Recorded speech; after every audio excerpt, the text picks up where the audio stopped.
Hello and welcome you all dear students.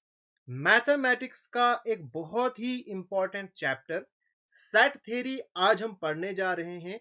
बहुत कम बार ऐसा होता है कि सेट थ्योरी से आपके एग्जामिनेशन में क्वेश्चन नहीं पूछा जाएगा। अक्सर यहां से 99% चांसेस हैं यहां से क्वेश्चन एग्जामिनेशन में जरूर पूछा जाता है, चाहे रीजनिंग की बात हो या मैथमेटिक्स की बात हो। आपने रीजनिंग देखा होगा, बहुत सारे क्वेश्चन यहीं से सॉल्व होंगे। अगर सेट थ्योरी आपको अच्छे से आती है तो बहुत सारे क्वेश्चन आप रीजनिंग में भी सॉल्व कर सकते हो। इसलिए ये जो चैप्टर है ये मैं बिल्कुल जीरो लेवल से पढ़ाने वाला हूं। एक एक कॉन्सेप्ट आपको मैं समझाने वाला हूं और एडवांस लेवल तक जाएंगे। जितने भी क्वेश्चन यहां से एग्जामिनेशन में आ सकते हैं सारे हम पढ़ेंगे। अगर आप कंप्लीट लेक्चर्स देखना चाहते हो इकोनॉमिक्स, स्टैटिस्टिक्स एंड मैथमेटिक्स पे, डिस्क्रिप्शन के अंदर आपको लिंक्स मिलेंगी प्लेलिस्ट की, जहां पे आपको कंप्लीट सिलेबस मिल जाएगा।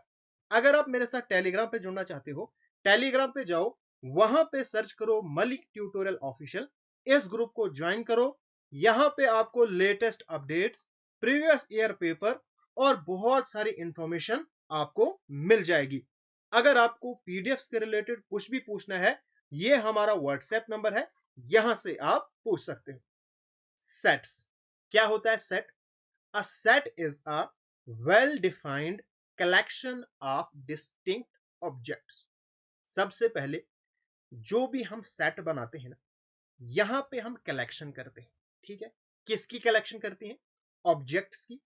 और वो जो ऑब्जेक्ट्स हैं वो डिस्टिंक्ट होने चाहिए। क्या मतलब इसका? अगर फॉर एग्जांपल यहां पे आपने 5 चीजें रखी, यहां पे ये अलग होना चाहिए, अलग होना चाहिए, अलग होना चाहिए, अलग होना चाहिए। ऐसा नहीं कि एक ही चीज को आप बार बार रिपीट करो। जैसे आपने वन लिया तो वन को आप बार बार रिपीट कर रहे हो, ऐसा नहीं होगा। यहां पे डिस्टिंक्ट आएंगे यानी डिफरेंट आएंगे। फिर हमारे पास है वेल डिफाइंड। अब इस वेल डिफाइंड का क्या मतलब है? वेल डिफाइंड का मतलब, जो भी आपने एक सेट लिया, वहां पे आपने कलेक्शन ऑफ डिस्टिंक्ट ऑब्जेक्ट्स लिए। अब ये जो यहां पे ऑब्जेक्ट्स हैं, इनकी कोई प्रॉपर्टी होगी। वो जो प्रॉपर्टी है वो एक यूनिक प्रॉपर्टी इन सब की होनी चाहिए। यानी पहला वाला भी इसको सेटिस्फाई करे, दूसरा वाला भी, ये वाला भी, ये वाला भी और ये वाला भी। ठीक है। दूसरी चीज, इनके बारे में अगर आप किसी को भी कोई क्वेश्चन पूछोगे तो हर एक का एक ही आंसर आना चाहिए। ठीक है, वहां पे किसी किस्म की कोई एम्बिग्विटी नहीं होनी चाहिए। जैसे आपसे मैं पूछूंगा फर्स्ट थ्री, आपने एक सेट लेना है, first three prime ministers of India. आप ये क्वेश्चन किसी से भी पूछो, हर एक आपको एक ही आंसर बताएगा। ठीक है। अगर यहीं पे मैं आपको पूछूंगा, बताओ भाई most powerful prime ministers of India, अब इसका आंसर बताओ। एक यहां पे अपने हिसाब से आंसर करेगा, दूसरे को अपने हिसाब से पीएम पावरफुल लगेंगे, तीसरे को अपने हिसाब से पावरफुल लगेंगे। तो ये यहां पे वेल डिफाइंड नहीं है। वेल डिफाइंड नहीं है मतलब ये सेट नहीं बनाएगा। अगर फॉर एग्जांपल आपसे मैं पूछूंगा रिवर्स ऑफ इंडिया, बताओ क्या ये वेल डिफाइंड है? बिल्कुल, हर एक का एक ही आंसर होगा। इंडिया के जो भी रिवर्स हैं वो। अगर यहीं पे मैं आपसे पूछूंगा most powerful river of the India, बताओ भाई सबसे ज्यादा पावरफुल रिवर कौन है? तो एक इंसान अपने हिसाब से उसको एक रिवर पावरफुल लगेगा, दूसरा अपने हिसाब से, वो कोई अपने हिसाब से क्राइटेरिया फिक्स करेगा। ठीक है। या आपसे मैं पूछूंगा best player in Indian cricket team, बताओ भाई इंडियन क्रिकेट टीम में कौन बेस्ट प्लेयर है? जरा मुझे आंसर करो। 10 बच्चों के 10 यहां पे प्लेयर आएंगे, हर एक का यूनिक आंसर नहीं आएगा, मतलब वो सेट नहीं है। क्यों नहीं है? बिकॉज वेल डिफाइंड नहीं है। अब यहां पे सेट्स आर डिनोटेड बाय, जब भी हम सेट्स लिखते हैं इनको हम कैपिटल लेटर से डिनोट करते हैं। ठीक है। और ये हमारे पास एक सेट है 1 2 3, ये जो अंदर है ना, ये हमारे पास है एलिमेंट्स। और इन एलिमेंट्स को हम डिनोट करते हैं स्मॉल लेटर से, और इस पूरे सेट को हम डिनोट करते हैं कैपिटल लेटर के साथ। अब मैं फॉर एग्जांपल एक सेट लेता हूं ए, जिसके अंदर रखता हूं मैं ए, बी और सी। अब मैं आपसे पूछता हूं, बताओ भाई इसके एलिमेंट कितने हैं? क्या कहोगे? सर इसके 3 एलिमेंट है, ए, बी और सी। क्या ए इसमें बिलोंग करता है? बिल्कुल बिलोंग करता है। तो इसको हम डिनोट करते हैं एप्सिलॉन के साथ। ये ग्रीक सिंबल है। इसको आप साइड पे नोटबुक में एक नोट लिखो और इसका नाम लिखो एप्सिलॉन, ठीक है? और इसका मतलब है बिलोंग। जैसे मैं आपसे पूछूंगा, आप कहां से बिलोंग करते हो? कोई कहेगा मैं श्रीनगर डिस्ट्रिक्ट से बिलोंग करता हूं, कोई कहेगा कुपवाड़ा से, कोई कहेगा शोपियन से, वगैरह वगैरह। इसी तरह से जो हमारे पास एलिमेंट हैं, इनको हम लिखते हैं ये किस सेट में बिलोंग करते हैं। अगर मैं फॉर एग्जांपल ए लिखूंगा तो ए बिलोंग करेगा, इस तरह से हम डिनोट करते हैं। अगर फॉर एग्जांपल मैं यहां पे लेता हूं डी, क्या डी ए में बिलोंग करता है? नहीं ना। तो फिर इस तरह से आपको क्रॉस देना है, इसका मतलब डज नॉट बिलोंग। जैसे यहां पे मैंने एग्जांपल ली है, in this set V of vowels. For example मैं वी सेट लेता हूं और इसके अंदर मैं रखता हूं वॉवल।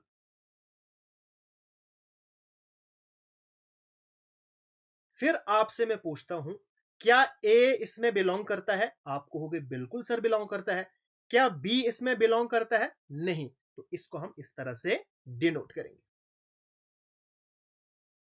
अब यहां पे है क्वेश्चन जिनका आंसर आपने फटाफट से करना है। बताओ भाई, which of the following are sets? मुझे क्वेश्चन नंबर 1 और फटाफट से कमेंट बॉक्स में पार्ट डालो और उनके आंसर करो। The collection of all the months of a year beginning with the letter G. आपने बताने हैं जो मंथ्स ऑफ अ ईयर है, जो जे से स्टार्ट होते हैं। अगर इनका हम सेट बनाएंगे, क्या वो सेट है या नहीं है? क्या वेल डिफाइंड है? बिल्कुल वेल डिफाइंड यहाँ पे है। और डिस्टिंक्ट आएंगे हमारे पास, तो ये हमारे पास सेट है। हम लिखेंगे यस, ये सेट बनाता है। बताओ भाई, the collection of 10 most talented writers of India. बताओ, 10 most talented writers of India. 10 बच्चों को अपने अपने राइटर पसंद होंगे, तो ये वेल डिफाइंड नहीं है। इसका मतलब no, this is not set. ठीक है, नेक्स्ट आ जाओ। A team of 11 best cricket batsman of the world. आपने टीम बनानी है, लेकिन उसके अंदर रखने हैं best batsman of the world. तो यहां पे भी आपने अपने हिसाब से है, तो ये भी हमारे पास सेट नहीं है क्योंकि वेल डिफाइंड ही नहीं है।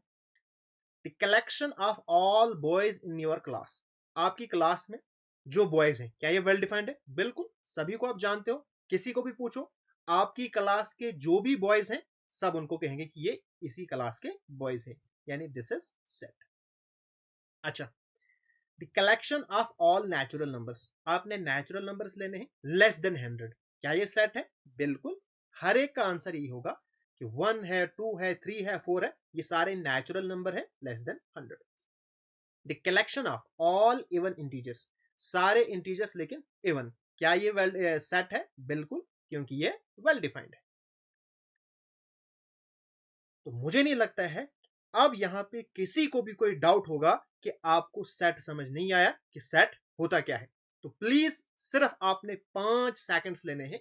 इस वीडियो को आपने लाइक करना है और कमेंट करके बताना है आपको यहां पे समझ आ रही है या नहीं आ रही है। अब है रिप्रेजेंटेशन ऑफ सेट्स। हमारे पास जो सेट्स हैं, इनको हम किस तरह से रिप्रेजेंट करते हैं? हमारे पास दो तरीके हैं। एक है रोस्टर फॉर्म, जिसको हम कहते हैं टैबुलर फॉर्म या लिस्टिंग मेथड। ठीक है। दूसरा हमारे पास है सेट बिल्डर फॉर्म या रूल मेथड। बहुत इंपॉर्टेंट है, आराम से मैं आपको समझाने वाला हूं, इसलिए आराम से आपने इस लेक्चर को देखना है। In roster form all the elements of a set are listed. Roster form में क्या करते हैं, हम रोस्ट करके एलिमेंट को रखते हैं और सेपरेटली हर एक एलिमेंट को लिखते हैं।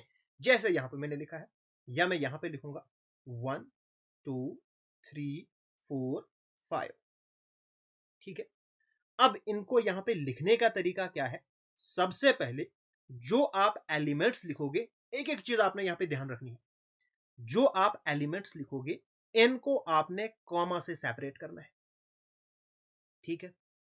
फिर दूसरे नंबर पे ये जो ब्रैकेट है ना, करली ब्रैकेट, ये आपने बाहर से लगानी है। अगर फॉर एग्जांपल आप ऐसे लिखोगे ना,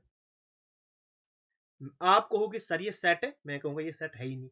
ये सेट तब बनेगा जब इसको आप ऐसे लिखोगे, ठीक है।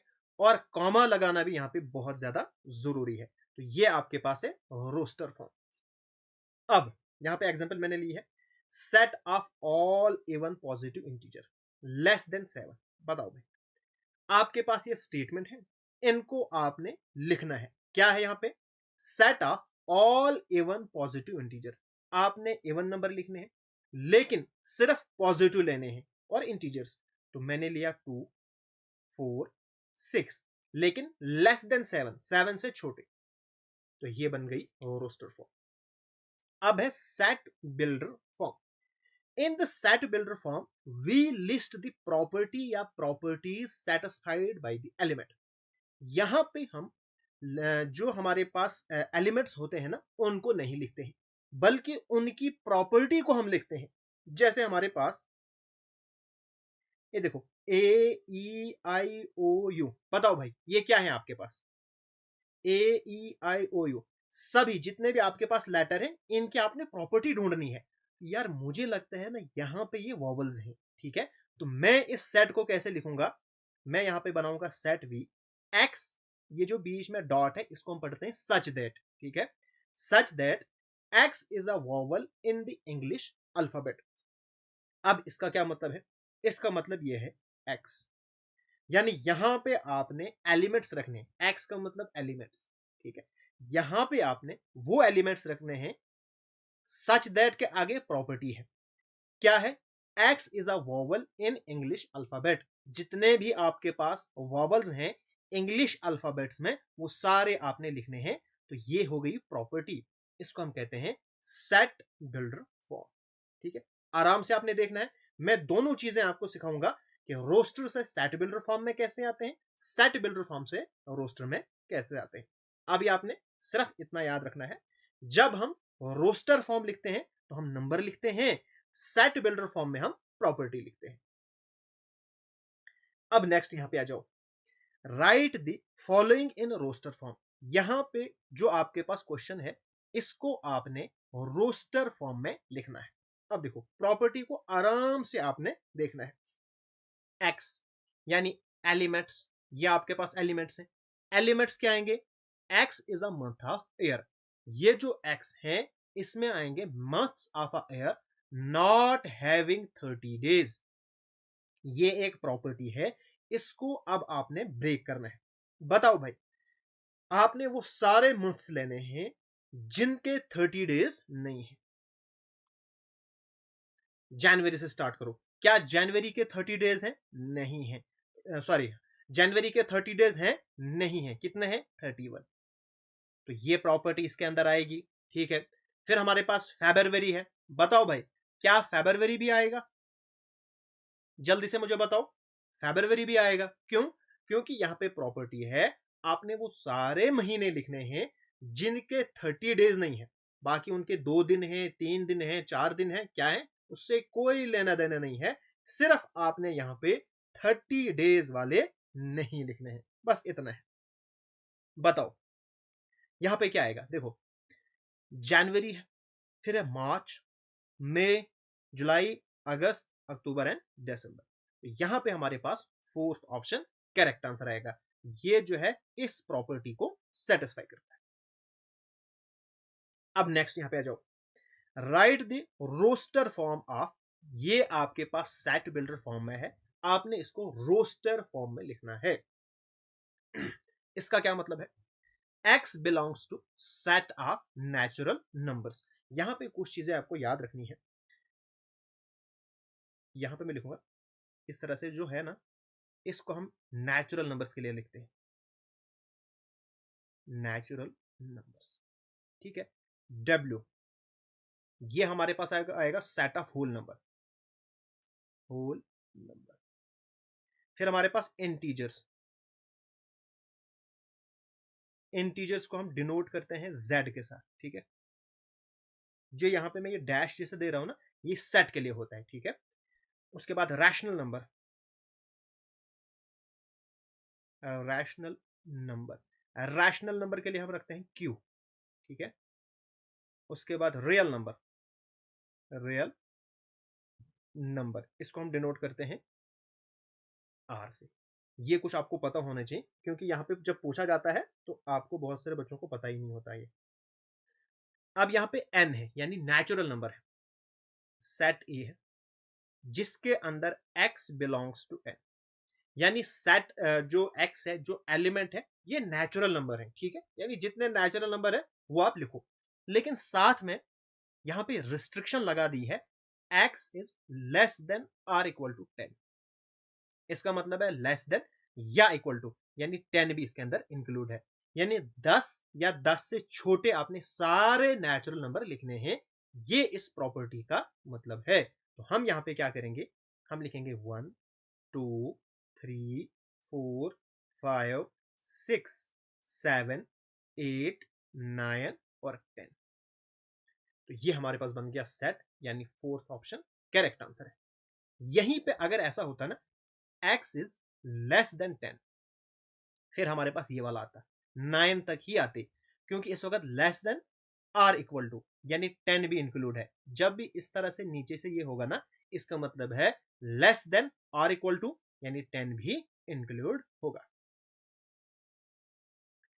Next question, write this set x is a positive integer and x square is less than 40।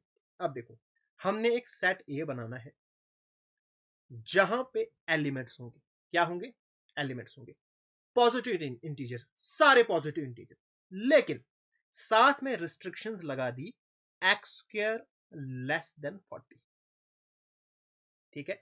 यानी जब उनका आप स्क्वायर करोगे तो वो 40 से छोटे आने चाहिए। अब पॉजिटिव इंटीजर कहां से शुरू होते हैं, वो 1 से शुरू होते हैं।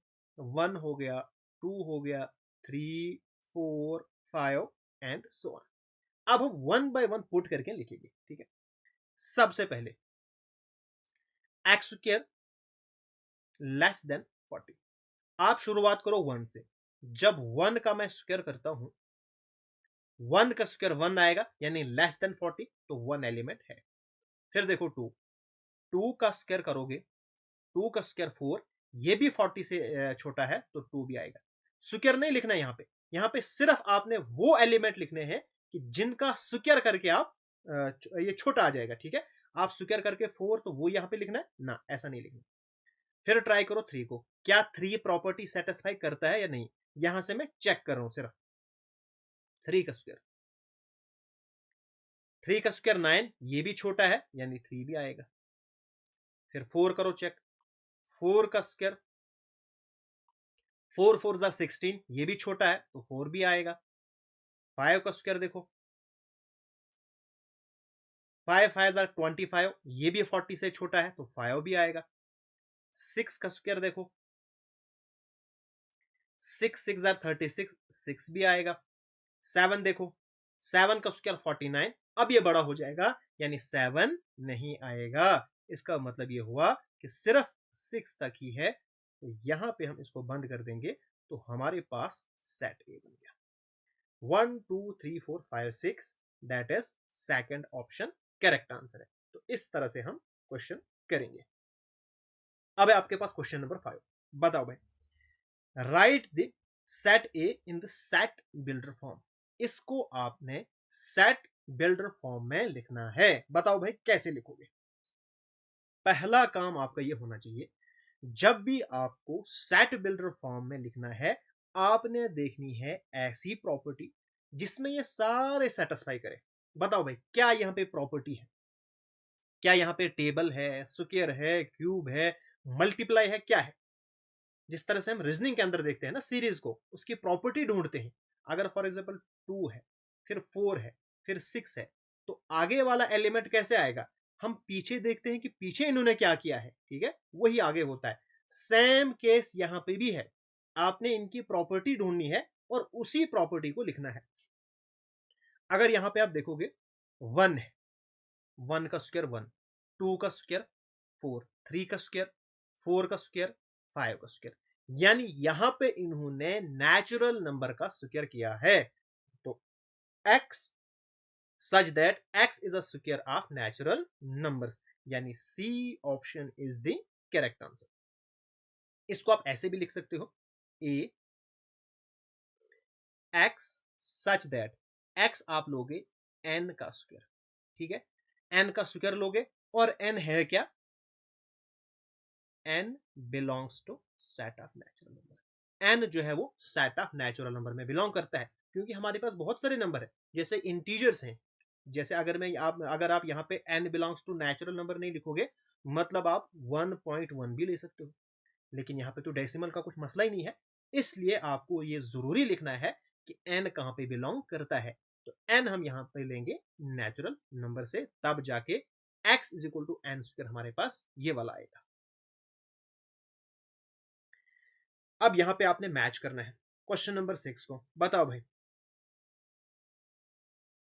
ये हमारे पास रोस्टर फॉर्म्स है और इस वाली साइड आपकी सेट बिल्डर फॉर्म है, तो करो मैच। देखो PRINCAL, इसको हम यहां पे मैच करेंगे। X is a letter of principle, यहां पे एक ही बार आया है, मैंने आपको बोला था ना, a set is a collection of well defined objects, distinct object, तो डिस्टिंक्ट है, तो आई यहां पे 2 बार था, जब हम इसको रोस्टर फॉर्म में लिखा तो एक ही बार आ गया, ठीक है, ये वाला हो गया। अब बताओ भाई जीरो, जीरो की आपने यहां पे प्रॉपर्टी देखनी है, बताओ भाई कहां पे जीरो आएगा। देखो अगर मैं यहां पे देखूंगा ना, ये वाले में x such that x is an integer, आपने x वो इंटीजर लेना है such that x plus 1 is equal to 1। बताओ भाई, आप मुझे नंबर सिस्टम से x की वैल्यू ढूंढ के लाओ, और जो यहां पे आप रखोगे +1 करना है, तो आंसर 1 ही आना चाहिए, यहां पे आएगा 0, क्योंकि 0 + 1 इज इक्वल टू 1।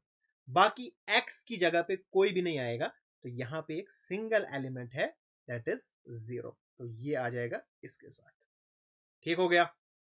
अब बताओ भाई, यहाँ पे 1 है, फिर 2 है, फिर 3 है, फिर 6 है, 9 है, 18 है, क्या है मसला यहाँ पे। जरा ऊपर जो ए प्रॉपर्टी, इसको देखो, इसमें लिखा क्या है, x is a positive integer, यानी 1 से आगे आपने स्टार्ट करना है, including 1, and is a divisor of 18, यानी जो 18 को डिवाइड करता है, मतलब जिसके टेबल में 18 आए।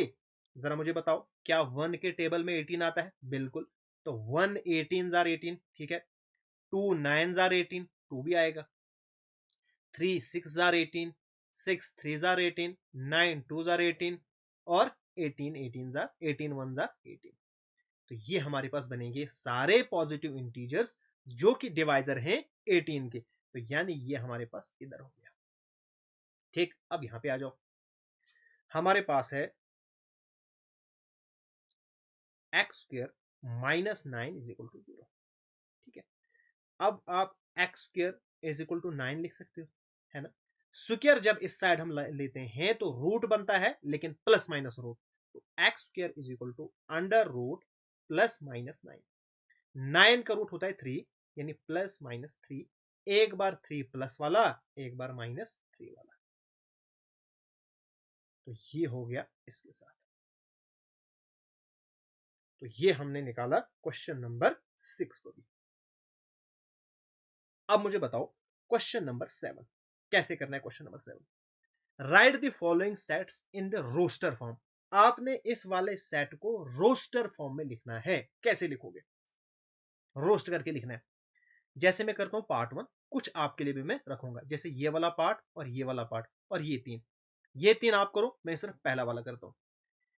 x is an integer, x क्या है, इंटीजर है, यानी 0 होगा, 1 होगा, 2 होगा, 3 होगा, -1 होगा, -2 -3 एंड सो ऑन, आगे पीछे चलेगा, ये हमारे पास इंटीजर्स है। x एक इंटीजर होगा, एंड -3 लेस देन और equal to x strictly less than, इसको कहते हैं स्ट्रिक्टली लेस देन, कुछ चीजें मैं कहता हूं, उनको आप अपनी नोटबुक के साइड पे नोट लिखो, वहां पे आप उनको लिखा करो।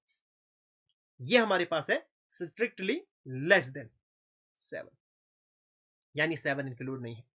अब यहां पे x की आपने वो सारे इंटीजर्स लेने हैं जो -3 या इससे बड़े हैं, क्योंकि ये है ग्रेटर, ठीक है, और 7 से छोटे होने चाहिए, ये इसका मतलब है।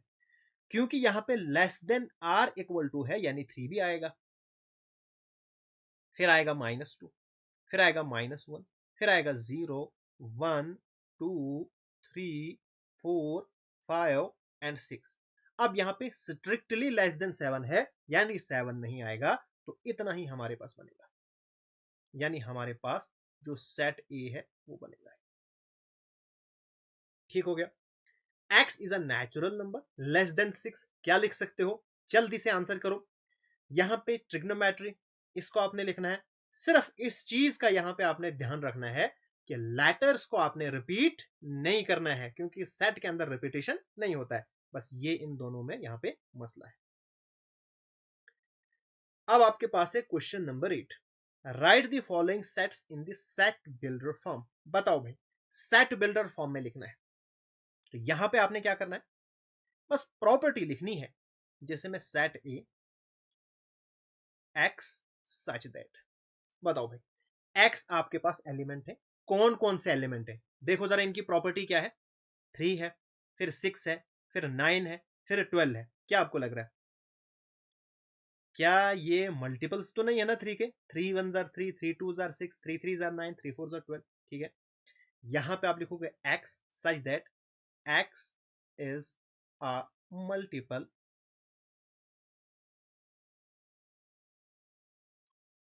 Multiple of 3। ठीक है, अच्छा, मल्टीपल ऑफ 3 तो 15 भी है, 18 भी है। फिर आपने रिस्ट्रिक्शन लगा देनी है, जो आपके पास x है ये बिलोंग करेगा नेचुरल नंबर, यानी set of natural number, and x strictly less then होना चाहिए 5 से, क्योंकि 4 तक ही है ना। 4 3 जार 12, या ऐसे लिखो, या इसको आप ऐसे भी लिख सकते हो, आपको अपनी मर्जी है। Less than or equal to 4, यानी 4 भी इंक्लूड होगा। ठीक, एक तरीका ये है, या इसी को आप ऐसे भी लिख सकते हो, ए एक्स साइज दैट। सिंपल आपने यहां पे प्रॉपर्टी लिखनी है। अब यहां पे हमारे पास क्या है, x is equal to 3n, यानी 3 के मल्टीपल्स, और n क्या आएगा आपके पास, n आपके पास आएगा 1 से लेके 4 तक। ठीक है, यानी आपके पास 1 आएगा, 2 आएगा, 3 आएगा, 4 आएगा, 4 से ऊपर नहीं जाएगा। तो इस तरह से भी आप इसको लिख सकते हो। ठीक है, अब यहां पे आता है सेकंड पार्ट।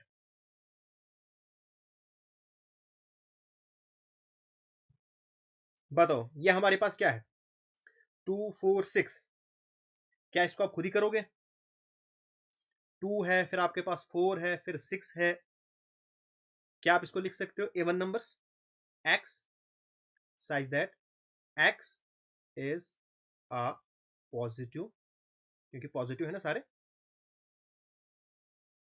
Even number.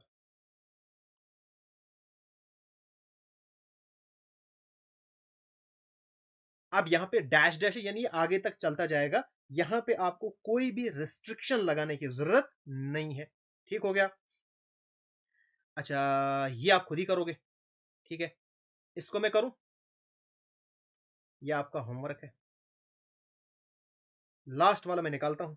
बताओ भाई, लास्ट वाले में क्या है प्रॉपर्टी, ढूंढो। 1 है, 1 का स्क्वायर, क्योंकि 2 का स्क्वायर, 3 का स्क्वायर, एंड सो ऑन, यहाँ पे 10 का स्क्वायर है। तो क्या लिखेंगे इसको, ए एक्स सच दैट, एक्स आपके पास क्या है, एन स्क्वायर है। ठीक है, यहाँ पे 1 2 3 जो भी डालो, और एन कहां बिलोंग करेगा, सेट ऑफ नेचुरल नंबर। लेकिन जो एन है ये कहां से कहां तक है, 1 से लेके 10 तक, 10 से ज्यादा नहीं है ना, तो 1 से कम है। इस तरह से हम सेट बिल्डर से रोस्टर फॉर्म और रोस्टर फॉर्म से सेट बिल्डर कर सकते हैं। जो मैंने आपको क्वेश्चंस करने के लिए दिए वो आपने जरूर करने हैं, और कमेंट और इस वीडियो को आपने शेयर जरूर करना है। अभी तक अगर आपने मेरा चैनल सब्सक्राइब नहीं किया है तो सब्सक्राइब जरूर कीजिएगा।